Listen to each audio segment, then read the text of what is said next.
Punjabi radio ਯੁਵਾ ਸੇ ਸੁਣ ਰਹੇ ਸਾਰੇ ਸਰੋਤਿਆਂ ਦਾ ਸਵਾਗਤ ਕਰਦੇ ਹਾਂ। ਬਲਵਿੰਦਰ ਕੌਰ ਵੱਲੋਂ ਆਪ ਸਭ ਨੂੰ ਹੀ ਪਿਆਰ ਭਰੀ ਸਤਿ ਸ਼੍ਰੀ ਅਕਾਲ। ਪ੍ਰੋਗਰਾਮ ਖਬਰ ਤੇ ਨਜ਼ਰ ਪ੍ਰੋਗਰਾਮ ਦੇ ਵਿੱਚ ਸਾਡੇ ਨਾਲ ਹੋਣਗੇ ਬਲਤੇਜ ਪੰਨੂ ਜੀ। ਦੱਸਣਗੇ ਭਾਰਤ ਵਿੱਚ ਪੰਜਾਬ ਦੇ ਵਿੱਚ ਕੀ ਕੁਛ ਵਾਪਰਿਆ।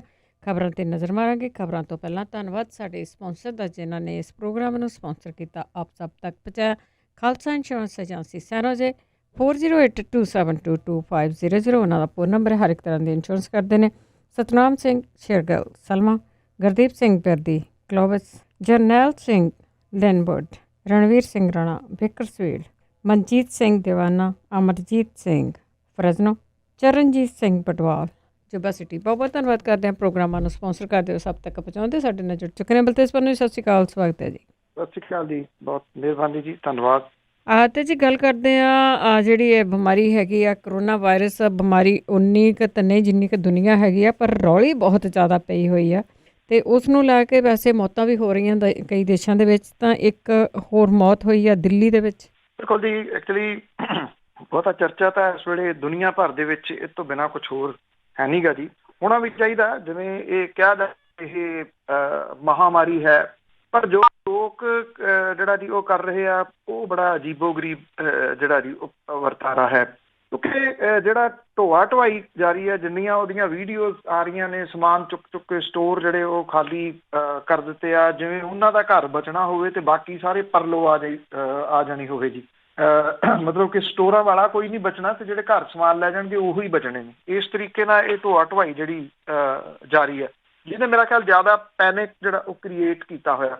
ਦਿੱਲੀ ਦੇ ਵਿੱਚ ਇੱਕ ਔਰਤ ਦੀ ਮੌਤ ਹੋਈ ਆ ਔਰ ਜਿਹੜੇ ਕੇਸ ਨੇ ਉਹਨਾਂ ਦੀ ਗਿਣਤੀ 81 ਇੱਥੇ ਮੁਲਕ ਦੇ ਵਿੱਚ। ਐਡੀ ਲੰਮੀ ਚੌੜੀ ਆਬਾਦੀ, 81 ਜਿਹੜੇ ਦੀ ਉਹ ਕੇਸ ਨੇ। ਜਿਹਦੀ ਡੈਥ ਹੋਈ ਆ ਉਹ 68 ਸਾਲਾਂ ਦੀ ਔਰਤ ਆ ਔਰ ਇਹ ਵੀ ਪੁਸ਼ਟੀ ਹੋਈ ਆ ਕਿ ਉਹਦੀ ਡੈਥ ਜਿਹੜੀ ਉਹ ਕਰੋਨਾ ਵਾਇਰਸ ਦੇ ਨਾਲ ਹੋਈ ਹੈ। ਕਰਨਾਟਕ ਦੇ ਕਲਬੁਰਗੀ ਦੇ ਵਿੱਚ 76 ਸਾਲਾਂ ਦੇ ਵਿਅਕਤੀ ਦੀ ਕੱਲ੍ਹ ਮੌਤ ਹੋਈ ਸੀ। 2 ਮੌਤਾਂ ਜਿਹੜੀਆਂ ਉਹ ਹੋਈਆਂ ਨੇ। ਮਹਿਲਾ ਦੀ ਮੌਤ ਇੱਕ ਤੋਂ ਵੱਧ ਬਿਮਾਰੀਆਂ, ਸ਼ੂਗਰ ਤੇ ਹਾਈ ਬਲੱਡ ਪ੍ਰੈਸ਼ਰ ਕਰਕੇ ਜਿਹੜੀ ਉਹ ਹੋਈ ਹੈ। ਉਹਨੂੰ ਕਰੋਨਾ ਵਾਇਰਸ ਹੋਣ ਦੀ ਪੁਸ਼ਟੀ ਵੀ ਜਿਹੜੀ ਉਹ ਹੋਈ ਸੀਗੀ। ਇੱਥੇ ਦਿੱਲੀ ਦੇ ਵਿੱਚ ਮਾਲ, ਥੀਏਟਰ, ਜਿਹੜੇ ਸਕੂਲ, ਕਾਲਜਸ ਉਹ ਸਾਰੇ ਬੰਦ ਜਿਹੜੇ ਕਰ ਦਿੱਤੇ ਗਏ ਆ। ਇਸ ਮਾਰਚ ਦੇ ਅਖੀਰ ਤੱਕ ਜਿਹੜੀ IPL ਹੁੰਦੀ ਆ, ਕ੍ਰਿਕਟ ਦਾ ਟੂਰਨਾਮੈਂਟ ਵੱਡਾ, ਉਹ ਪੋਸਟਪੋਨ ਕਰ ਦਿੱਤਾ ਗਿਆ। ਹਾਲਾਂਕਿ ਇਹ ਆਖਿਆ ਗਿਆ ਕਿ ਜੇ ਦਰਸ਼ਕਾਂ ਤੋਂ ਬਿਨਾਂ ਕਰਾਉਣ ਦੇ ਵਾਸਤੇ ਉਹਨਾਂ ਤੱਕ ਅਪਰੋਚ ਹੁੰਦੀ ਹੈ ਤਾਂ ਉਹ ਸੋਚਿਆ ਜਾ ਸਕਦਾ। ਇਹ ਕੈਂਸਲ ਨਹੀਂ ਕੀਤਾ ਗਿਆ, ਪੋਸਟਪੋਨ ਜਿਹੜਾ ਉਹ ਕੀਤਾ ਗਿਆ ਜੀ। ਜਿੱਥੇ ਤੱਕ ਸ਼ੇਅਰ ਬਾਜ਼ਾਰ ਦੀ ਗੱਲ ਹੈ ਜੀ, ਸ਼ੇਅਰ ਬਾਜ਼ਾਰ ਖੁੱਲ੍ਹਦਿਆਂ ਸਾਰ ਬਹੁਤ ਬੁਰੇ ਤਰੀਕੇ ਦੇ ਨਾਲ ਫਿਰ ਜਿਹੜਾ ਉਹ ਡਿੱਗਿਆ, ਪਰ ਬਾਅਦ ਦੇ ਵਿੱਚ ਥੋੜ੍ਹਾ ਜਿਹਾ ਜਿਹੜਾ ਜੀ ਇਹਨੂੰ ਠੁੰਮਣਾ ਜ਼ਰੂਰ ਜਿਹੜਾ ਉਹ ਮਿਲਿਆ। ਜਨਤਕ ਸਮਾਗਮਾਂ ਦੇ ਉੱਤੇ ਪਾਬੰਦੀ ਜਿਹੜੀ ਜੀ ਉਹ ਲਾ ਦਿੱਤੀ ਗਈ ਆ। ਦੇਸ਼ ਭਰ ਦੇ ਵਿੱਚ 43,000 ਸ਼ੱਕੀ ਮਰੀਜ਼ ਜਿਹੜੇ ਨੇ ਉਹ ਨਿਗਰਾਨੀ ਹੇਠ ਰੱਖੇ ਜਿਹੜਾ ਜੀ ਉਹ ਜਾ ਰਹੇ ਨੇ। ਵੱਖ-ਵੱਖ ਸੂਬੇ ਜਿਹੜੇ ਨੇ ਜੀ ਉਹਨਾਂ ਨੇ ਆਪੋ ਆਪਣੇ ਤੌਰ ਦੇ ਉੱਤੇ ਆਪਣੀਆਂ ਐਡਵਾਈਜ਼ਰੀ ਜਿਹੜੀਆਂ ਉਹ ਜਾਰੀ ਕੀਤੀਆਂ ਨੇ, ਜਿਹਦੇ ਵਿੱਚ ਖਾਸ ਤੌਰ ਦੇ ਉੱਤੇ ਜਿਹੜੇ ਜਨਤਕ ਸਮਾਗਮ ਨੇ ਉਹਨਾਂ ਤੋਂ ਪਰੇ ਰਹਿਣ ਦੀ ਗੱਲ ਜਿਹੜੀ ਜੀ ਉਹ ਆਖੀ ਗਈ ਹੈ ਕਿ ਇਕੱਠ ਨਾ ਹੋਵੇ, ਭੀੜ ਭਾੜ ਵਾਲੇ ਇਲਾਕੇ ਦੇ ਵਿੱਚ ਜਾਂ ਭੀੜ ਭਾੜ ਵਾਲੇ ਪ੍ਰੋਗਰਾਮਾਂ ਦੇ ਵਿੱਚ ਲੋਕ ਨਾ ਜਾਣ। ਜੀ ਜੀ, ਬਿਲਕੁਲ। ਥੋੜ੍ਹੀ ਜਿਹੀ ਪ੍ਰੀਕਾਸ਼ਨ ਤਾਂ ਜ਼ਰੂਰ ਰੱਖਣ ਦੀ ਲੋੜ ਹੈਗੀ ਆ। ਅਤੇ ਅੱਗੇ ਪੰਜਾਬ ਦੇ ਵਿੱਚ ਲੁਧਿਆਣੇ ਹਸਪਤਾਲ ਦੇ ਵਿੱਚੋਂ ਕਹਿੰਦੇ ਮਰੀਜ਼ ਭੱਜ ਗਏ ਤਾਂ ਪੁਲਿਸ ਲੱਭਦੀ ਫਿਰਦੀ। ਬਿਲਕੁਲ ਜੀ, ਜਿਹੜੇ ਮਰੀਜ਼ ਨੇ ਉਹ ਵੱਖ-ਵੱਖ ਸ਼ਹਿਰਾਂ ਦੇ ਉੱਤੇ ਸ਼ੱਕੀ ਮਰੀਜ਼ ਮਿਲੇ ਨੇ, ਪਰ ਇਹ ਕਰੋਨਾ ਤੋਂ ਪੀੜਤ ਨੇ, ਇਹਦੀ ਅਜੇ ਕੋਈ ਪੁਸ਼ਟੀ ਜਿਹੜੀ ਨਹੀਂ ਹੈਗੀ। ਅੰਮ੍ਰਿਤਸਰ ਦੇ ਵਿੱਚ ਜੇ ਆਪਾਂ ਅੰਮ੍ਰਿਤਸਰ ਦੀ ਗੱਲ ਕਰੀਏ ਤਾਂ ਇੱਥੇ ਗੁਰੂ ਨਾਨਕ ਦੇਵ ਹਸਪੀਟਲ ਦੇ ਵਿੱਚ ਦਾਖਲ ਜਿਹੜੇ ਸ਼ੱਕੀ ਮਰੀਜ਼ ਨੇ, ਇਹਨਾਂ ਦੇ ਵਿੱਚੋਂ 3 ਟੈਸਟਾਂ ਦੀ ਜਾਂਚ ਰਿਪੋਰਟ ਨੈਗੇਟਿਵ ਆਉਣ ਤੋਂ ਬਾਅਦ ਉਹਨਾਂ ਨੂੰ ਹਸਪੀਟਲ ਤੋਂ ਛੁੱਟੀ ਮਿਲੀ ਆ, ਜਦੋਂ ਕਿ 3 ਹੋਰ ਮਰੀਜ਼ ਜਿਹੜੇ ਜੀ ਉਹ ਫਿਲਹਾਲ ਜੇਰੇ ਇਲਾਜ ਨੇ। ਇਹਨਾਂ ਦੇ ਵਿੱਚੋਂ ਇੱਕ ਨੂੰ ਕਰੋਨਾ ਵਾਇਰਸ ਹੋਣ ਦੀ ਪੁਸ਼ਟੀ ਜਿਹੜੀ ਉਹ ਮਿਲੀ ਹੈ। ਇਹ ਅੰਮ੍ਰਿਤਸਰ ਦੇ ਹਸਪੀਟਲ ਦੇ ਵਿੱਚੋਂ ਜਿਹੜਾ ਜੀ ਹੈ ਡੇਰਾ ਬਾਬਾ ਨਾਨਕ ਦੇ ਵਿੱਚ ਜਿਹੜਾ ਜੀ ਦਾਖਲ ਕੀਤੇ ਗਏ ਰਿਪੋਰਟ ਜਿਹੜੀ ਹੈ ਜੀ ਉਹ ਆਈ ਸੀਗੀ। ਦੂਜੇ ਪਾਸੇ ਇੱਥੇ ਲੁਧਿਆਣੇ ਦੇ ਵਿੱਚ ਤੁਸੀਂ ਦੇਖੋ ਲੋਕਾਂ ਦੇ ਹਾਲਾਤ ਕਿ ਜਿਹੜੇ ਵਿਦੇਸ਼ਾਂ ਤੋਂ ਆਉਣ ਵਾਲੇ ਜਿਹੜੇ ਲੋਕ ਨੇ ਉਹਨਾਂ ਨੂੰ ਜਿਹੜੇ ਸਕਰੀਨਿੰਗ ਦੇ ਹੁਕਮ ਜਾਰੀ ਕੀਤੇ ਸੀਗੇ, ਪਰ ਸਿਹਤ ਵਿਭਾਗ ਦੀ ਕਾਰਵਾਈ ਤੋਂ ਡਰਦੇ ਵਿਦੇਸ਼ਾਂ ਤੋਂ ਪਰਤੇ ਕਈ ਲੋਕ ਹਾਲੇ ਸਾਹਮਣੇ ਨਹੀਂ ਜਿਹੜਾ ਜੀ ਆ ਰਹੇ। ਲੋਕਾਂ ਨੂੰ ਲੱਭਣ ਦੀ ਜ਼ਿੰਮੇਵਾਰੀ ਪੰਜਾਬ ਪੁਲਿਸ ਦੇ ਹਵਾਲੇ ਕੀਤੀ ਗਈ ਹੈ ਜੀ। ਉਹ ਹੁਣ ਪੰਜਾਬ ਪੁਲਿਸ ਲੱਭੂਗੀ ਜੀ ਵੀ ਕਰੋਨਾ ਵਾਇਰਸ ਵਾਲੇ ਕਿੱਥੇ ਆ। ਲੁਧਿਆਣੇ ਦੇ ਵਿੱਚ 12 ਲੋਕਾਂ ਦੀ ਲਿਸਟ ਸਿਹਤ ਵਿਭਾਗ ਨੇ ਪੁਲਿਸ ਨੂੰ ਭੇਜਤੀ ਹੈ, ਜਿਹੜੇ ਪਿਛਲੇ ਜਿਹੜਾ ਦੀ ਸਮੇਂ ਦੇ ਦੌਰਾਨ ਵੱਖ-ਵੱਖ ਦੇਸ਼ਾਂ ਤੋਂ ਭਾਰਤ ਆਏ ਆ।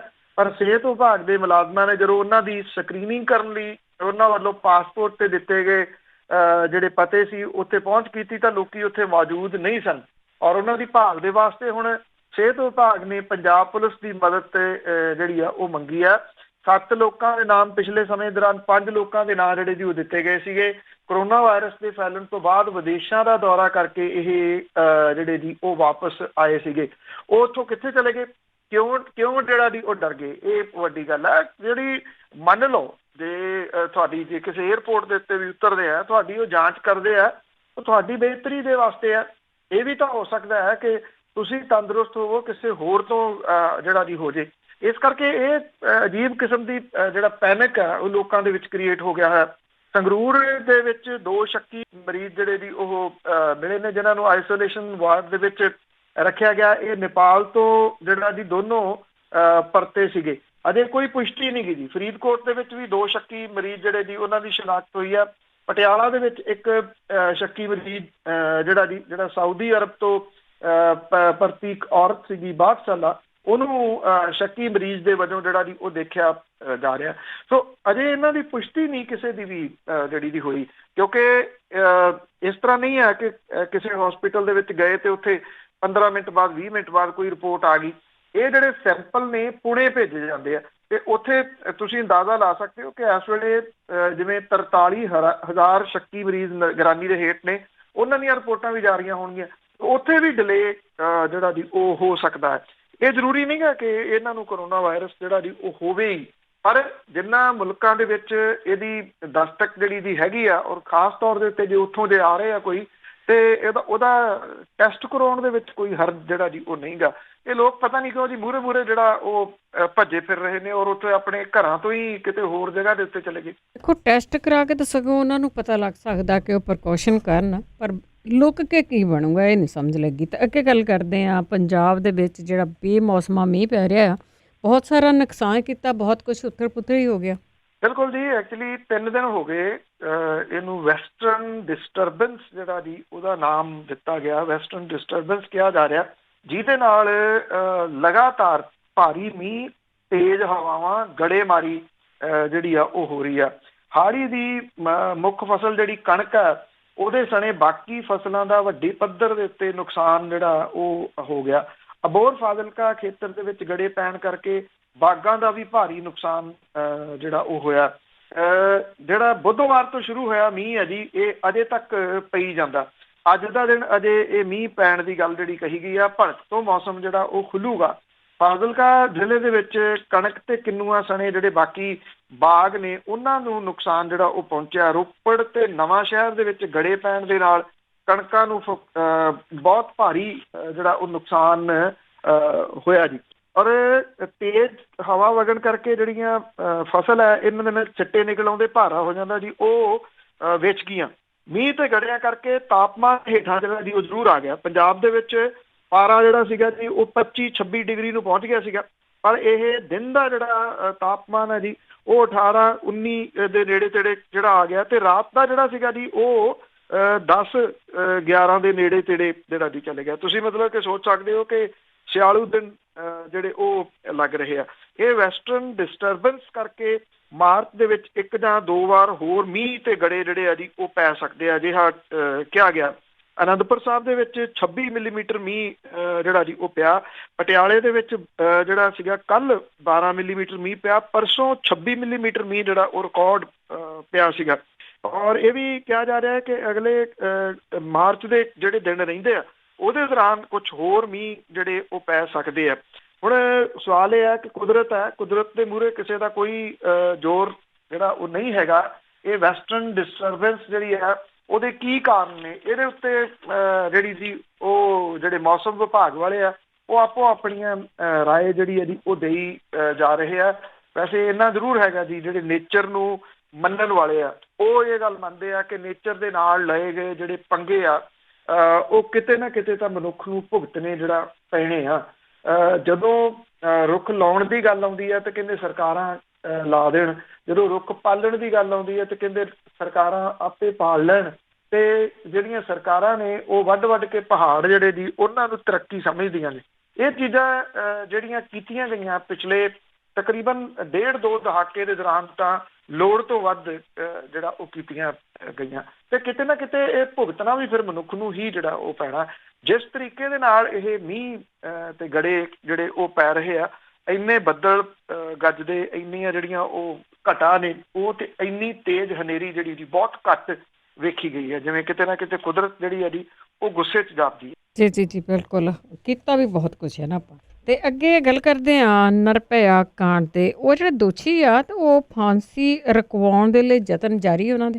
ਦੇਖੋ, ਇਹ ਐਕਚੁਅਲੀ ਜਿਹੜੇ ਵਕੀਲ ਨੇ ਨਾ ਜੀ, ਉਹਨਾਂ ਦੀਆਂ ਇਹ ਜਮਾ ਘਟਾਓ ਨੇ ਜਿਹੜੇ ਕਰ ਰਹੇ ਆ, ਕੁਛ ਨਾ ਕੁਛ ਉਹ ਕਰੀ ਜਾ ਰਹੇ ਆ ਕਿ ਕਿਸੇ ਤਰੀਕੇ ਦੇ ਨਾਲ ਇਹ ਜਿਹੜੀ ਫਾਂਸੀ ਆ 20 ਮਾਰਚ ਨੂੰ ਹੋਣੀ ਹੈ ਜੀ ਸਵੇਰੇ 5:30 ਵਜੇ, ਕਿਉਂਕਿ ਕਾਨੂੰਨਨ ਤੌਰ ਦੇ ਉੱਤੇ ਤਾਂ ਜਿਹੜੇ ਉਹਨਾਂ ਦੇ ਰਾਹ ਨੇ ਉਹ ਬੰਦ ਹੋ ਚੁੱਕੇ ਹੋਏ ਨੇ ਸਾਰੇ। ਚਾਹੇ ਉਹ ਜਿਹੜੀਆਂ ਕਿਊਰੇਟਿਵ ਪਟੀਸ਼ਨ ਸੀ ਸੁਪਰੀਮ ਕੋਰਟ ਦੇ ਵਿੱਚ, ਤੇ ਚਾਹੇ ਉਹ ਰਾਸ਼ਟਰਪਤੀ ਦੇ ਕੋਲੇ ਰਹਿਣ ਦੀਆਂ ਅਪੀਲਾਂ ਸਨ, ਸਭ ਦੀਆਂ ਰੱਦ ਹੋ ਚੁੱਕੀਆਂ ਹੋਈਆਂ ਨੇ। ਇਸ ਹੱਤਿਆ ਕਾਂਡ ਤੇ ਜਬਰ ਜਨਾਹ ਮਾਮਲੇ ਦੇ ਵਿੱਚ ਸਜ਼ਾ ਪ੍ਰਾਪਤ 4 ਦੋਸ਼ੀਆਂ ਦੇ ਵਿੱਚੋਂ ਇੱਕ ਵਿਨੇ ਸ਼ਰਮਾ ਨੇ ਦਿੱਲੀ ਹਾਈ ਕੋਰਟ ਦਾ ਕੁੰਡਾ ਖੜਕਾ ਕੇ ਦਾਅਵਾ ਇਹ ਕੀਤਾ ਕਿ ਰਾਸ਼ਟਰਪਤੀ ਰਾਮਨਾਥ ਕੋਵਿੰਦ ਦੇ ਵੱਲੋਂ ਉਸ ਦੀ ਰਹਿਮ ਦੀ ਅਰਜ਼ੀ ਖਾਰਜ ਕੀਤੇ ਜਾਣ 'ਚ ਸੰਵਿਧਾਨਕ ਤੌਰ ਤੇ ਖਾਮੀਆਂ ਨੇ। ਹੁਣ ਇਹ ਜਿਹੜੀ ਅਰਜ਼ੀਆਂ ਨੇ, ਜਿਹੜੇ ਇਹਦੇ ਵਿੱਚ ਟੈਕਨੀਕਲ ਪੁਆਇੰਟ ਉਠਾਏ ਗਏ ਨੇ, ਜਿਨ੍ਹਾਂ ਲੋਕਾਂ ਦੇ ਇਹ ਜਿਹੜੇ ਦੋਸ਼ੀ ਨੇ ਜੀ, ਉਹਨਾਂ ਦੇ ਦਿਮਾਗ ਦੇ ਵਿੱਚ ਤਾਂ ਗੰਦ ਭਰਿਆ ਹੋਇਆ ਸੀਗਾ ਜੀ, ਉਹ ਅਜਿਹੀਆਂ ਸੰਵਿਧਾਨਕ ਚੀਜ਼ਾਂ ਉਹ ਨਹੀਂ ਕੱਢ ਸਕਦੇ। ਇਹ ਵਕੀਲ ਨੇ ਜੀ ਜਿਹੜੇ ਇਹ ਸਮਝਦੇ ਆ ਕਿ ਇੱਕ ਦਿਨ ਹੋਰ ਮੀਡੀਆ ਦੇ ਮੂਹਰੇ, 2 ਦਿਨ ਹੋਰ ਮੀਡੀਆ ਦੇ ਮੂਹਰੇ, ਕੈਮਰਿਆਂ ਦੇ ਮੂਹਰੇ ਆਉਣ ਦਾ ਜਿਹੜਾ ਚਸਕਾ ਉਹ ਹੀ ਤਕਰੀਬਨ ਕਰ ਰਹੇ ਨੇ। ਇਹ ਕਿਹਾ ਗਿਆ ਜੀ ਕਿ ਇਹਦੇ ਸੰਵਿਧਾਨਕ ਤੌਰ ਦੇ ਉੱਤੇ ਖਾਮੀਆਂ ਨੇ। ਜਿਹੜਾ ਇਹ ਵਿਨੇ ਸ਼ਰਮਾ, ਉਹਦੇ ਵਕੀਲ AP ਸਿੰਘ ਨੇ ਇਹ ਦਾਖਲ ਜਿਹੜੀ ਹੈ ਜੀ ਕੀਤੀ ਆ।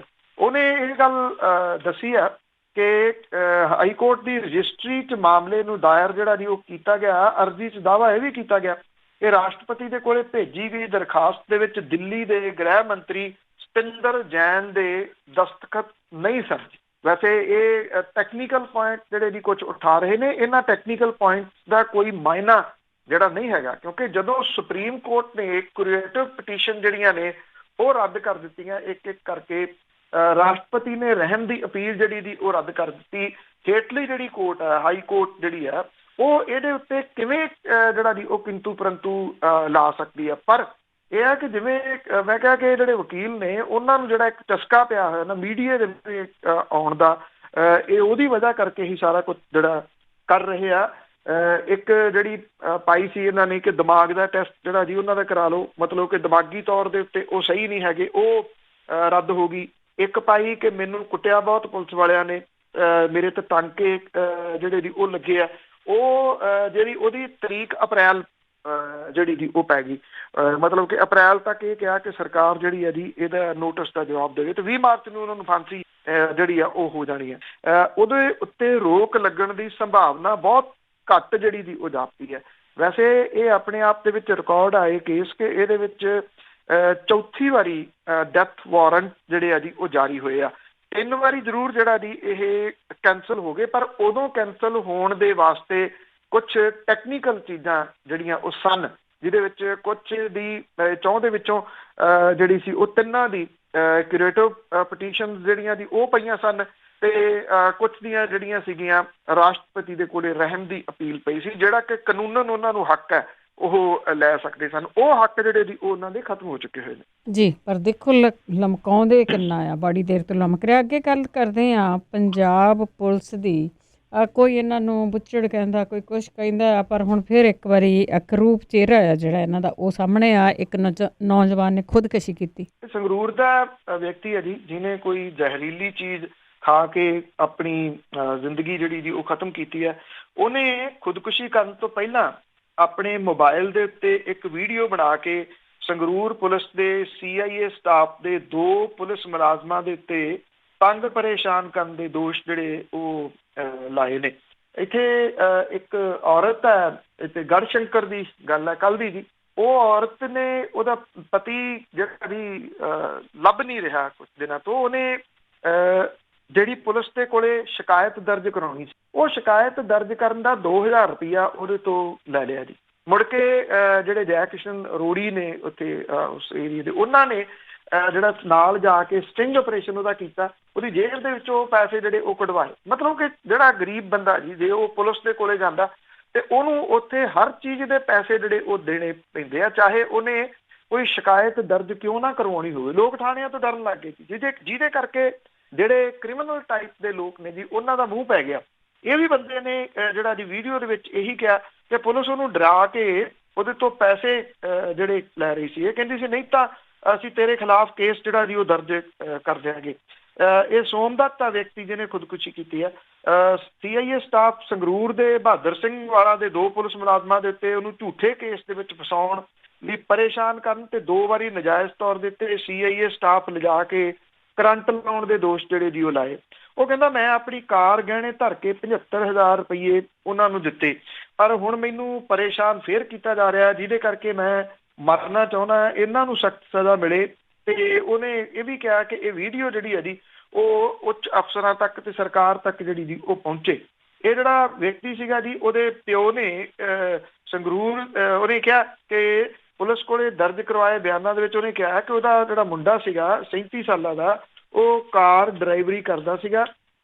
ਸੋਮਦੱਤ ਨੂੰ ਹੌਲਦਾਰ ਦਲਜੀਤ ਸਿੰਘ ਉਰਫ ਡੱਲੀ ਤੇ ਸਿਪਾਹੀ ਹਰਮਨਪ੍ਰੀਤ ਸਿੰਘ ਸ਼ੱਕ ਦੇ ਆਧਾਰ ਦੇ ਉੱਤੇ ਪਰੇਸ਼ਾਨ ਕਰਦੇ ਸੀਗੇ। ਉਹਨੇ ਜ਼ਹਿਰੀਲੀ ਚੀਜ਼ ਖਾ ਕੇ ਜਿਹੜੀ ਖੁਦਕੁਸ਼ੀ ਕਰ ਲਈ।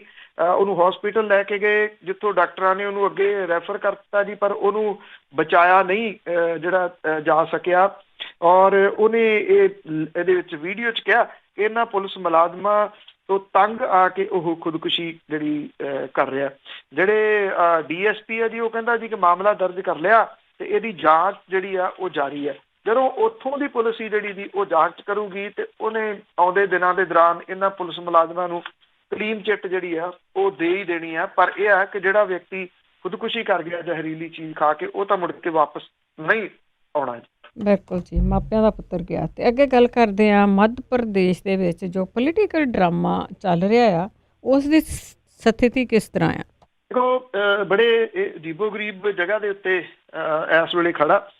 ਇਹਨੇ ਜਿਹੜੀ ਮੱਧ ਪ੍ਰਦੇਸ਼ ਦੀ ਰਾਜਨੀਤੀ ਤੇ ਜਿੱਥੇ ਜਿੱਥੇ ਕਾਂਗਰਸ ਦੇ ਰਾਜ ਨੇ, ਉਹਨਾਂ ਦੀ ਵੀ ਕਿਤੇ ਨਾ ਕਿਤੇ ਦਿਸ਼ਾ ਤੈਅ ਕਰਨੀ ਹੈ। ਕਮਲਨਾਥ ਨੇ ਜਿਹੜਾ ਦੀ ਪਹੁੰਚ ਕੀਤੀ ਆ ਆਪਣੇ ਰਾਜਪਾਲ ਦੇ ਕੋਲੇ, ਤੇ ਇਹ ਗੱਲ ਕਹੀ ਆ ਕਿ ਉਹ ਫਲੋਰ ਟੈਸਟ ਜਿਹੜੀ ਉਹ ਕਰਵਾਉਣੀ ਚਾਹੁੰਦਾ ਜੀ, ਆਪਣਾ ਬਹੁਮਤ ਜਿਹੜਾ ਸਿੱਧ ਕਰਨਾ ਚਾਹੁੰਦਾ, ਤੇ ਉਹਦੇ ਵਾਸਤੇ ਬਹੁਮਤ ਸਿੱਧ ਕਰਨ ਲਈ ਤਿਆਰ ਹੈ। ਉਹਨੂੰ ਤਰੀਕ ਦਿੱਤੀ ਜਾਵੇ।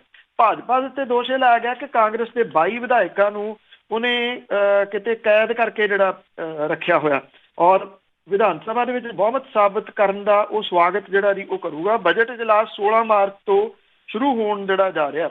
ਮੁੱਖ ਮੰਤਰੀ ਦੇ ਬਿਆਨ ਦੇ ਨਾਲ ਰਾਜਪਾਲ ਲਾਲਜੀ ਟੰਡਨ ਦੇ ਨਾਲ ਜਿਹੜੀ ਮੁਲਾਕਾਤ ਕਰਨ ਤੋਂ ਬਾਅਦ ਦਿੱਤਾ ਹੈ। ਕਾਂਗਰਸ ਦੇ ਇੱਕ ਧੜੇ ਵੱਲੋਂ ਬਗਾਵਤ ਕੀਤੇ ਜਾਣ ਤੋਂ ਬਾਅਦ ਮੱਧ ਪ੍ਰਦੇਸ਼ ਸਰਕਾਰ ਦੇ ਉੱਤੇ ਛਾਏ ਸੰਕਟ ਤੋਂ ਬਾਅਦ ਰਾਜਪਾਲ ਦੇ ਨਾਲ ਕਮਲਨਾਥ ਦੀ ਇਹ ਪਹਿਲੀ ਮੁਲਾਕਾਤ ਸੀਗੀ।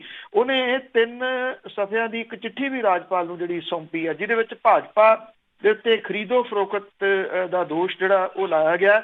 ਉਹਨੇ ਕਾਂਗਰਸ ਦੇ ਬਾਗੀ ਵਿਧਾਇਕਾਂ ਨੂੰ ਜਬਰੀ ਬੰਦੀ ਬਣਾ ਕੇ ਰੱਖਣ ਦਾ ਦੋਸ਼ ਵੀ ਜਿਹੜਾ ਲਾਇਆ, ਔਰ ਭਾਜਪਾ ਜਿਹੜੀ ਹੈ ਜੀ ਉਹ ਇਹਨਾਂ ਦੋਸ਼ਾਂ ਤੋਂ ਇਨਕਾਰ ਕਰਦੀ ਹੈ। ਜਿਹੜੇ ਸਿੰਧੀਆ ਦੇ ਵਫਾਦਾਰ ਨੇ 6 ਮੰਤਰੀ, ਉਹਨਾਂ ਨੂੰ ਅਹੁਦਿਆਂ ਤੋਂ ਹਟਾਇਆ ਗਿਆ, ਕਿਉਂਕਿ ਰਾਜਪਾਲ ਨੂੰ ਲਿਖ ਕੇ ਦਿੱਤਾ ਸੀਗਾ ਉੱਥੋਂ ਦੇ ਮੁੱਖ ਮੰਤਰੀ ਨੇ। ਇਮਰਤੀ ਦੇਵੀ, ਤੁਲਸੀ ਸਿਲਾਵਤ, ਗੋਬਿੰਦ ਸਿੰਘ ਰਾਜਪੂਤ, ਮਹਿੰਦਰ ਸਿੰਘ ਸਿਸੋਦੀਆ, ਇਹ ਉਹਦੇ ਵਿੱਚ ਜਿਹੜਾ ਸ਼ਾਮਲ ਨੇ, ਉਹਨਾਂ ਦੇ ਜਿਨ੍ਹਾਂ ਨੂੰ ਹਟਾਇਆ ਗਿਆ। ਇਹ ਕਿਹਾ ਜਾ ਰਿਹਾ ਕਿ ਕਿਉਂਕਿ ਕੱਲ ਜਿਹੜਾ ਸੱਦਿਆ ਗਿਆ ਸੀਗਾ ਇਹਨਾਂ ਵਿਧਾਇਕਾਂ ਨੂੰ 22 ਨੂੰ, ਕਿਉਂਕਿ ਇਹਨਾਂ ਦੇ ਉੱਤੇ ਸਾਰੀ ਕਹਾਣੀ ਜਿਹੜੀ ਆ ਉਹ ਖੜੀ ਹੈ। 7 ਘੰਟੇ ਦੀ ਲੰਮੀ ਉਡੀਕ ਜਿਹੜੀ ਕੀਤੀ ਗਈ, ਪਰ ਇਹ ਨਹੀਂ ਉੱਥੇ ਪਹੁੰਚੇ, ਜਾਂ ਤੁਸੀਂ ਇਹ ਕਹ ਲਓ ਲਿਆਂਦੇ ਨਹੀਂ ਗਏ। ਲਿਆਂਦੇ ਕਿਉਂ ਨਹੀਂ ਗਏ, ਇਹ ਇੱਕ ਵੱਡਾ ਜਿਹੜਾ ਜੀ ਉਹ ਭੇਦ ਆ। ਸ਼ਾਇਦ ਇਹਦੇ ਵਿੱਚ ਇੱਕ ਪ੍ਰਮੁੱਖ ਕਾਰਨ ਜਿਹੜਾ ਜੀ ਇਹ ਆ ਕਿ ਇਹਨਾਂ ਦੇ ਵਿੱਚੋਂ ਕੁਝ ਜਿਹੜਾ ਉਹ ਕਾਂਗਰਸ 'ਚ ਵਾਪਸ ਪਰਤਣਾ ਚਾਹੁੰਦੇ ਆ। ਜਿਹੜਾ ਦਿਗਵਿਜੇ ਸਿੰਘ ਹੈ ਜੀ, ਉਹ ਵੀ ਇਹ ਦਾਅਵੇ ਕਰਦੇ ਨੇ ਕਿ ਇਹਨਾਂ ਦੇ ਵਿੱਚੋਂ 13 ਜਿਹੜੇ ਨੇ ਉਹ ਇਹ ਕਹਿੰਦੇ ਆ ਕਿ ਅਸੀਂ ਕਾਂਗਰਸ ਤੋਂ ਅਸਤੀਫਾ ਥੋੜੀ ਦਿੱਤਾ, ਅਸੀਂ ਤਾਂ ਵਿਧਾਨ ਸਭਾ ਤੋਂ ਅਸਤੀਫਾ ਦਿੱਤਾ ਸੀ, ਅਸੀਂ ਕਾਂਗਰਸ ਦੀ ਮਦਦ ਜਿਹੜੀ ਆ ਉਹ ਕਰਾਂਗੇ। ਹੁਣ ਜਦੋਂ 16 ਮਾਰਚ ਨੂੰ ਫਲੋਰ ਟੈਸਟ ਹੋਊਗਾ ਉਦੋਂ ਤਾਂ ਇਹਨਾਂ ਨੂੰ ਉੱਥੇ ਆਉਣਾ ਹੀ ਜਿਹੜਾ ਉਹ ਪਊਗਾ। ਨਹੀਂ ਤਾਂ ਅਦਰਵਾਈਜ਼ ਇਹ ਆ ਕਿ ਭਾਰਤੀ ਜਨਤਾ ਪਾਰਟੀ ਜਿਹੜੀ ਆ ਜੀ ਉਹ ਸਰਕਾਰ ਬਣਾਉਣ ਦੇ ਵਾਸਤੇ ਹੱਥ ਪੈਰ ਪੂਰੇ ਉੱਥੇ ਮਾਰ ਰਹੀ ਹੈ ਕਿ ਉਹ ਜਿਹੜਾ ਬਾਅਦ ਦੇ ਵਿੱਚ ਜੇ ਕਮਲਨਾਥ ਦੀ ਸਰਕਾਰ ਡਿੱਗਦੀ ਹੈ ਤੇ ਉਹ ਸਰਕਾਰ ਬਣਾਉਣ ਦਾ ਦਾਅਵਾ ਪੇਸ਼ ਜਿਹੜਾ ਉਹ ਕਰ ਸਕਦੀ ਹੈ। ਜੇ ਕਮਲਨਾਥ ਆਪਣੀ ਸਰਕਾਰ ਬਚਾ ਜਾਂਦਾ ਤਾਂ ਫਿਰ ਜਿਹੜਾ ਸਿੰਧੀਆ ਜਿਹੜਾ ਸੈਪਰੇਟ ਹੋ ਕੇ ਗਿਆ ਉਹਦਾ ਭਵਿੱਖ ਜਿਹੜਾ ਜੀ ਉਹ ਕੀ ਹੋਊਗਾ, ਇਹ ਵੀ ਆਪਣੇ ਆਪ ਦੇ ਵਿੱਚ ਵੱਡਾ ਸਵਾਲ ਹੈ। ਹਾਂ, ਇਸ ਸਭ ਕਾਸੇ ਦੇ ਵਿੱਚੋਂ ਉਹਨੇ ਕਿਤੇ ਨਾ ਕਿਤੇ ਰਾਜ ਸਭਾ ਤਾਂ ਜਿਹੜੀ ਉਹ ਲੈ ਹੀ ਗਿਆ ਤੇ ਅੱਗੋਂ ਜਿਹੜਾ ਜੀ ਮੱਧ ਪ੍ਰਦੇਸ਼ ਦੇ ਵਿੱਚ ਉਹ ਐਕਟਿਵ ਹੋ ਸਕਦਾ। ਪਰ ਆਪਾਂ ਪਹਿਲੇ ਦਿਨ ਤੋਂ ਗੱਲ ਕਰ ਰਹੇ ਹਾਂ ਕਿ ਮੱਧ ਪ੍ਰਦੇਸ਼ ਦੇ ਵਿੱਚ ਸਿੰਧੀਆ ਦੇ ਆਉਣ ਦਾ ਸਵਾਗਤ ਕਰਨ ਵਾਲੇ ਭਾਜਪਾਈ ਸਾਰੇ ਇਹਦੇ ਵਿੱਚ ਸ਼ਾਮਲ ਨੇਗੇ ਜੀ। ਬਹੁਤ ਸਾਰੇ ਨੇ ਜਿਹੜੇ ਇਸ ਵਿਰੋਧ ਦੇ ਵਿੱਚ ਵੀ ਖੜੇ ਨੇ ਵੀ ਇੰਨੇ ਸਾਲ ਹੋ ਗਏ ਸਾਨੂੰ ਉਹਨਾਂ ਦੇ ਖਿਲਾਫ ਲੜਦੇ ਆ ਤੇ ਹੁਣ ਤੁਸੀਂ ਉਹਨੂੰ ਲਿਆ ਕੇ ਸਾਡੇ ਉੱਤੇ ਜਿਹੜਾ ਉਹ ਬਿਠਾ ਦਿੱਤਾ। ਸੋ ਦੋਨਾਂ ਪਾਰਟੀਆਂ ਦੇ ਹਾਲਾਤ ਜਿਹੜੇ ਨੇ ਉਹ ਪਤਲੇ ਨੇ। ਇੱਥੇ ਇਹ ਨਹੀਂ ਕਿਹਾ ਜਾ ਸਕਦਾ ਕਿਹੜੀ ਪਾਰਟੀ ਦਾ ਹਾਲ ਦੀ ਘੜੀ ਹੱਥ ਉੱਪਰ ਹੈ, ਅਜੇ ਕੁਝ ਨਹੀਂ ਪਤਾ ਲੱਗ ਰਿਹਾ ਜੀ। ਤੇ ਅੱਗੇ ਗੱਲ ਕਰਦੇ ਹਾਂ ਦਿੱਲੀ ਦੇ ਵਿੱਚ ਅਸੈਂਬਲੀ ਦੇ ਵਿੱਚ NPR ਦਾ ਜਿਹੜਾ ਮਤਾ ਆ ਉਸ ਦੇ ਖਿਲਾਫ ਪਾਸ ਕੀਤਾ ਗਿਆ। ਬਿਲਕੁਲ ਜੀ, ਦਿੱਲੀ ਦੇ ਵਿੱਚ ਇੱਕ ਦਿਨ ਦਾ ਸਪੈਸ਼ਲ ਸੈਸ਼ਨ ਸੀਗਾ। ਨੈਸ਼ਨਲ ਪਾਪੂਲੇਸ਼ਨ ਰਜਿਸਟਰ NPR ਦੇ ਖਿਲਾਫ ਮਤਾ ਪਾਸ ਕੀਤਾ ਗਿਆ ਔਰ ਮਤੇ ਦੇ ਉੱਤੇ ਬੋਲਦਿਆਂ ਦਿੱਲੀ ਦੇ ਮੁੱਖ ਮੰਤਰੀ ਕੇਜਰੀਵਾਲ ਨੇ ਕਿਹਾ ਕਿ NPR ਤੇ NCR ਤਹਿਤ ਲੋਕਾਂ ਨੂੰ ਨਾਗਰਿਕਤਾ ਸਾਬਤ ਕਰਨ ਦੇ ਵਾਸਤੇ ਕਿਹਾ ਜਾਊਗਾ ਔਰ 90% ਦੇ ਕੋਲੇ ਇਹ ਸਾਬਤ ਕਰਨ ਲਈ ਸਰਕਾਰੀ ਸਰਟੀਫਿਕੇਟ ਨਹੀਂ ਗਏ। ਔਰ ਉਹਨਾਂ ਨੇ ਇਹ ਪੁੱਛਿਆ ਕਿ ਕੀ ਸਾਰਿਆਂ ਨੂੰ ਫਿਰ ਨਜ਼ਰਬੰਦੀ ਸੈਂਟਰ ਜਿਹੜੇ ਡਿਟੈਂਸ਼ਨ ਸੈਂਟਰ ਬਣਾਏ ਜਾ ਰਹੇ ਆ ਉਹਦੇ ਵਿੱਚ ਭੇਜਿਆ ਜਾਊਗਾ। ਦਿੱਲੀ ਅਸੈਂਬਲੀ ਦੇ 90 ਵਿਧਾਇਕਾਂ ਦੇ ਵਿੱਚੋਂ ਸਿਰਫ 9 ਕੋਲੇ ਜਨਮ ਸਰਟੀਫਿਕੇਟ ਨੇ। ਸਾਰੇ ਡਰੇ ਹੋਏ ਨੇ। ਉਹਨਾਂ ਨੇ ਕੇਂਦਰ ਦੀ ਸਰਕਾਰ ਨੂੰ ਅਪੀਲ ਕੀਤੀ ਹੈ ਕਿ NPR ਤੇ NRC ਨੂੰ ਰੋਕ ਦਿੱਤਾ ਜਾਵੇ। ਹਾਲਾਂਕਿ ਜਿਹੜੇ ਗ੍ਰਹਿ ਮੰਤਰੀ ਹੈ ਉਹਨੇ ਲੋਕ ਸਭਾ ਦੇ ਵਿੱਚ ਰਾਜ ਸਭਾ ਦੇ ਵਿੱਚ ਵੀ ਇਹ ਗੱਲ ਕਹੀ ਹੈ ਕਿ ਕਿਸੇ ਨੂੰ ਕੋਈ ਕਾਗਜ਼ ਜਿਹੜਾ ਜੀ ਉਹ ਨਹੀਂ ਪੁੱਛਿਆ ਜਾਊਗਾ। ਪਰ ਇਹ ਕਿਹਾ ਜਾ ਰਿਹਾ ਕਿ ਇਸ ਮਾਮਲੇ ਦੇ ਉੱਤੇ ਝੂਠ ਬੋਲਿਆ ਜਾ ਰਿਹਾ। ਕਾਗਜ਼ ਤਾਂ ਜਿਹੜੇ ਜੀ ਉਹ ਪੁੱਛੇ ਜਾਣਗੇ। ਕੇਜਰੀਵਾਲ ਨੇ ਕਿਹਾ ਕਿ 20 ਜੂਨ 2019 ਨੂੰ ਰਾਸ਼ਟਰਪਤੀ ਨੇ ਸਾਫ਼ ਕਿਹਾ ਸੀਗਾ ਕਿ ਕੇਂਦਰ ਸਰਕਾਰ ਨੇ ਤੈਅ ਕੀਤਾ ਕਿ NRC ਨੂੰ ਅਮਲ ਦੇ ਵਿੱਚ ਲਿਆਂਦਾ ਜਾਵੇ। 10 ਦਸੰਬਰ 2019 ਨੂੰ ਸੰਸਦ ਦੇ ਵਿੱਚ ਗ੍ਰਹਿ ਮੰਤਰੀ ਨੇ ਕਿਹਾ ਸੀਗਾ ਕਿ ਅਸੀਂ ਇਸ ਗੱਲ ਦੇ ਉੱਤੇ ਸਾਫ਼ ਹੈ ਕਿ NRC ਹੋ ਕੇ ਰਹੂਗਾ ਔਰ ਇਸ ਗਲਤਫਹਿਮੀ ਦੇ ਵਿੱਚ ਨਾ ਰਹਿਣਾ ਕਿ NRC ਨਹੀਂ ਹੋਊਗਾ। ਕੇਜਰੀਵਾਲ ਨੇ ਕਿਹਾ ਕਿ NPR ਤੋਂ ਬਾਅਦ ਇਹ NRC ਕਰਵਾਉਣਗੇ ਔਰ ਰਾਸ਼ਟਰਪਤੀ ਤੇ ਗ੍ਰਹਿ ਮੰਤਰੀ ਇਹ ਕਹਿ ਚੁੱਕੇ ਆ ਕਿ NRC ਹੋ ਕੇ ਰਹੂਗਾ। ਉਹਨੇ ਕਿਹਾ ਕਿ ਗ੍ਰਹਿ ਮੰਤਰੀ ਨੇ ਦੇਸ਼ ਨੂੰ ਇੱਕ ਕ੍ਰੋਨੋਲੋਜੀ ਦੱਸੀ ਸੀ ਕਿ ਪਹਿਲਾਂ CAA ਆਊਗਾ, ਫਿਰ NPR ਤੇ ਫਿਰ NRC ਔਰ ਇਹ ਤਿੰਨੋਂ ਕਾਨੂੰਨ ਇੱਕ ਦੂਜੇ ਦੇ ਨਾਲ ਜੁੜੇ ਹੋਏ ਆ। ਉਹਨੇ ਕਿਹਾ ਕਿ ਦੇਸ਼ ਦੇ ਸਾਰੇ ਲੋਕਾਂ ਦੀ ਨਾਗਰਿਕਤਾ ਦੇ ਉੱਤੇ ਸਵਾਲ ਉਠਾਏ ਜਾਣਗੇ। ਗ੍ਰਹਿ ਮੰਤਰੀ ਨੇ ਜਿਹੜਾ ਜੀ ਕਿਹਾ ਸੀਗਾ ਕਿ NPR ਦੇ ਵਿੱਚ ਕੋਈ ਦਸਤਾਵੇਜ਼ ਨਹੀਂ ਮੰਗੇ ਜਾਣਗੇ, ਪਰ ਇਹ ਨਹੀਂ ਕਿਹਾ ਕਿ NRC ਦੇ ਵਿੱਚ ਦਸਤਾਵੇਜ਼ ਨਹੀਂ ਮੰਗੇ ਜਾਣਗੇ। ਇਸ ਤੋਂ ਪਹਿਲਾਂ ਜਿਹੜੇ ਦਿੱਲੀ ਦੇ ਮੰਤਰੀ ਗੋਪਾਲ ਰਾਏ ਨੇ ਮਤਾ ਪੇਸ਼ ਕਰਦਿਆਂ NPR ਲਾਗੂ ਹੋਣ ਦੇ ਨਾਲ ਦੇਸ਼ ਦੇ ਬਹੁਗਿਣਤੀ ਲੋਕਾਂ ਨੂੰ ਨੁਕਸਾਨ ਪੁੱਜਣ ਦੀ ਗੱਲ ਜਿਹੜੀ ਜੀ ਉਹ ਕਹੀ ਔਰ ਇਹ ਕਿਹਾ ਕਿ ਗ੍ਰਹਿ ਮੰਤਰੀ ਜੋ ਮਰਜ਼ੀ ਭਰੋਸੇ ਦੇਈ ਜਾਣ। 2003 ਦੇ ਨਿਯਮਾਂ ਦੇ ਮੁਤਾਬਕ NPR ਤੋਂ ਬਾਅਦ national register of citizen NRC ਲਾਗੂ ਹੋਣਾ ਹੀ ਹੋਣਾ। ਔਰ ਉਹਨਾਂ ਨੇ ਕਿਹਾ ਕਿ ਅਟਲ ਬਿਹਾਰੀ ਵਾਜਪੇਈ ਦੀ ਸਰਕਾਰ ਨੇ 2003 ਦੇ ਵਿੱਚ ਨਾਗਰਿਕਤਾ ਕਾਨੂੰਨ ਸੋਧਿਆ ਸੀ, ਜਿਹਦੇ ਵਿੱਚ ਫੈਸਲਾ ਕੀਤਾ ਗਿਆ ਸੀਗਾ ਕਿ NPR ਦੇ ਡਾਟੇ ਦਾ NRC ਦੇ ਨਾਲ ਇਹਨੂੰ ਮਿਲਾਇਆ ਜਾਊਗਾ, ਫਿਰ ਵੈਰੀਫਿਕੇਸ਼ਨ ਹੋਊਗੀ ਔਰ ਸ਼ੱਕ ਹੋਣ ਦੇ ਉੱਤੇ ਸੰਬੰਧਿਤ ਵਿਅਕਤੀ ਨੂੰ ਸ਼ੱਕੀ ਵਾਲੇ ਖਾਨੇ ਦੇ ਵਿੱਚ ਜਿਹੜਾ ਜੀ ਉਹ ਰੱਖਿਆ ਜਾਊਗਾ। ਇਹ ਇੱਥੇ ਮਤਾ ਜਿਹੜਾ ਸੀਗਾ ਜੀ ਉਹ ਪਾਸ ਕਰ ਦਿੱਤਾ ਗਿਆ ਜੀ। ਇਹ 7ਵਾਂ ਸੂਬਾ ਹੈ ਜੀ ਜਿਹਦੇ ਵਿੱਚ ਇਹਦੇ ਖਿਲਾਫ ਮਤਾ ਇਹ ਪਾਸ ਕੀਤਾ ਗਿਆ। ਜਿੱਦਾਂ ਕੁਝ ਕੁ ਸੂਬਿਆਂ ਨੇ ਇਹ ਪਾਸ ਕੀਤੇ ਆ ਕਿ ਕੋਈ ਫਿਊਚਰ ਦੇ ਵਿੱਚ ਇਹਦਾ ਫਾਇਦਾ ਵੀ ਹੋਊਗਾ। ਦੇਖੋ ਕਿਉਂਕਿ ਇਹਦੀ ਸੁਣਵਾਈ ਨਾ ਜੀ ਸੁਪਰੀਮ ਕੋਰਟ ਦੇ ਵਿੱਚ ਸ਼ੁਰੂ ਹੋਣ ਵਾਲੀ ਆ।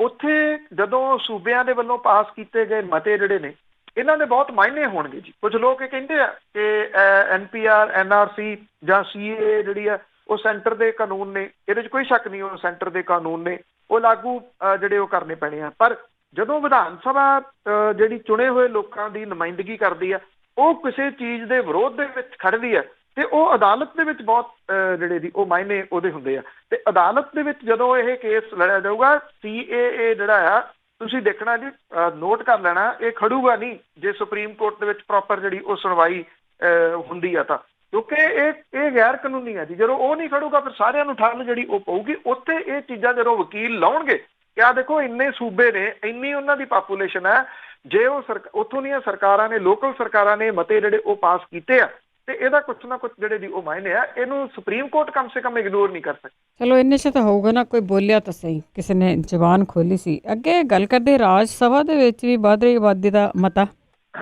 ਬਿਲਕੁਲ ਜੀ, ਇਹ ਵੈਸੇ ਇੱਦਾਂ ਦੇ ਮਤੇ ਆਉਂਦੇ ਨਹੀਂਗੇ ਜੀ। ਇੱਥੇ ਤਾਂ ਉਹ ਹਿੰਦੂ ਮੁਸਲਿਮ ਵਿਵਾਦ, ਹਿੰਸਾ ਤੇ CA ਉਧਰ ਹੀ ਸਾਰੇ ਜਿਹੜਾ ਜੀ ਉਤਰੇ ਜਾ ਰਹੇ ਆ।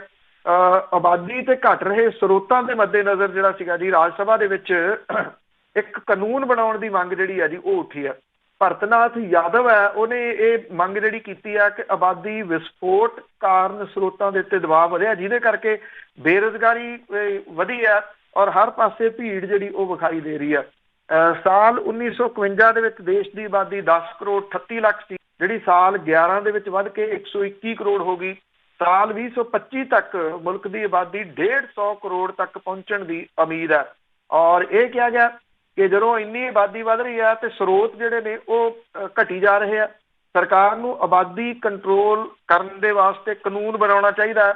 ਔਰ ਇਹ ਕਿਹਾ ਗਿਆ, ਜਿਹੜਾ ਇਹ ਉੱਠਿਆ ਰਾਜ ਸਭਾ ਦੇ ਵਿੱਚ, ਕਿ ਹਮ ਦੋ ਹਮਾਰੇ ਦੋ ਦੇ ਉੱਤੇ ਆਧਾਰਿਤ ਹੈ। ਇਹਦੀ ਪਾਲਣਾ ਜਿਹੜੇ ਨਹੀਂ ਕਰਦੇ ਉਹਨਾਂ ਨੂੰ ਸਾਰੀਆਂ ਸਹੂਲਤਾਂ ਤੋਂ ਵਾਂਝਿਆ ਕੀਤਾ ਜਾਣਾ ਚਾਹੀਦਾ ਔਰ ਉਹਨਾਂ ਨੂੰ ਕਿਸੇ ਵੀ ਤਰ੍ਹਾਂ ਦੀ ਚੋਣ ਲੜਨ ਤੋਂ ਰੋਕਿਆ ਜਾਣਾ ਚਾਹੀਦਾ।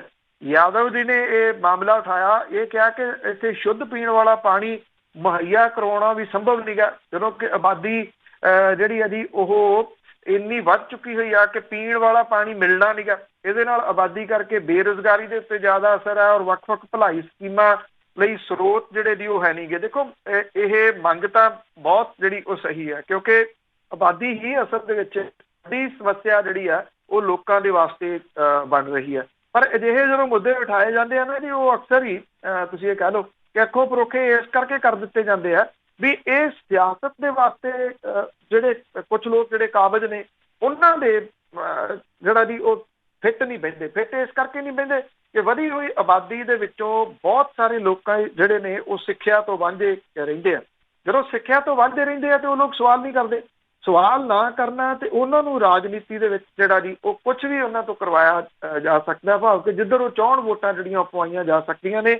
ਹੁਣੇ ਆਪਾਂ ਦਿੱਲੀ ਦੇ ਵਿੱਚ ਹੋਈ ਹਿੰਸਾ ਜਿਹੜੀ ਉਹ ਦੇਖੀ ਆ, ਉਹਦੇ ਵੀਡੀਓਜ਼ ਦੇ ਵਿੱਚ ਜਿਹੜੇ ਹਿੰਸਾ ਕਰਨ ਵਾਲੇ ਨੇ ਉਹਨਾਂ ਦੇ ਮਨਾਂ ਦੇ ਵਿੱਚ ਭਰੀ ਹੋਈ ਨਫ਼ਰਤ ਇੰਨੀ ਆ ਕਿ ਉਹ ਸਕੂਲ ਤੱਕ ਉਹਨਾਂ ਨੇ ਜਿਹੜੇ ਜੀ ਉਹ ਸਾੜ ਦਿੱਤੇ। ਜੇ ਸਕੂਲ ਤੱਕ ਸੜ ਗਏ ਤਾਂ ਉਹ ਕਿਹੋ ਜਿਹੇ ਲੋਕ ਜਿਹੜਾ ਜੀ ਉਹ ਰੱਖੇ ਗਏ, ਜਿਹੜੇ ਸਿੱਖਿਆ ਤੋਂ ਵਾਂਝੇ ਲੋਕ ਨੇ, ਜਿਨ੍ਹਾਂ ਨੂੰ ਨਹੀਂ ਪਤਾ ਕਿ ਇਹ ਮੰਦਿਰ ਗੁਰਦੁਆਰੇ ਤੋਂ ਉੱਪਰ ਦੀ ਜਿਹੜੀ ਹੈ ਜੀ ਉਹ ਚੀਜ਼ ਹੈ। ਇਸ ਕਰਕੇ ਜਿਹੜੇ ਰਾਜਨੀਤਿਕ ਲੋਕ ਨੇ ਉਹ ਵਧੀ ਹੋਈ ਆਬਾਦੀ ਦੇ ਉੱਤੇ ਅਕਸਰ ਇਹਨਾਂ ਚੀਜ਼ਾਂ ਨੂੰ ਇਗਨੋਰ ਹੀ ਕਰ ਜਾਂਦੇ ਜੀ। ਬਿਲਕੁਲ, ਬਹੁਤ ਬਹੁਤ ਧੰਨਵਾਦ ਬਲਤੇਜ ਪੰਨੂ ਜੀ।